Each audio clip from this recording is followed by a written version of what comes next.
హార్దిక్ పాండ్యా, రిషబ్ పంత్ గురించి 3 పెద్ద cricket updates viral అవుతున్నాయి. అవేంటో ఇప్పుడు మనం చూద్దాం.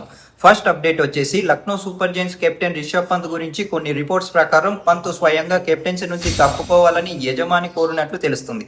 దీంతో వచ్చే సీజన్లో ఎల్ఎస్జీ కొత్త కెప్టెన్ను వెతుకుతున్నట్లు వార్తలైతే వినిపిస్తున్నాయి. ఇక నెక్స్ట్ రెండో అప్డేట్ ముంబై ఇండియన్స్ జట్టుకు సంబంధించినది. ఈ సీజన్లో జట్టు ఆశించిన స్థాయిలో రాణించకపోవడంతో హార్దిక్ పాండ్యాను కెప్టెన్సీ నుంచి తప్పించే అవకాశాలు ఉన్నాయని కొన్ని మీడియా కథనాలు చెప్తున్నాయి. అయితే దీనిపై ఇప్పటి వరకు ఎలాంటి అధికారిక ప్రకటన అయితే రాలేదు. ఇక మూడో అప్డేట్ వచ్చేసి హార్దిక్ పాండ్యా భవిష్యత్తుపై సోషల్ మీడియాలో పెద్ద ఎత్తున చర్చ జరుగుతుంది. కొందరు అభిమానులు, విశ్లేషకులు జట్టులో మార్పులు రావచ్చని అభిప్రాయపడుతున్నారు. అయితే హార్దిక్ పాండ్యా లేదా ముంబై ఇండియన్స్ యాజమాన్యం నుంచి దీనిపై ఎలాంటి అధికారిక స్పందన లేదు.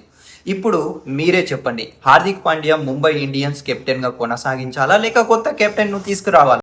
మీ అభిప్రాయాన్ని కామెంట్స్లో తెలియజేయండి.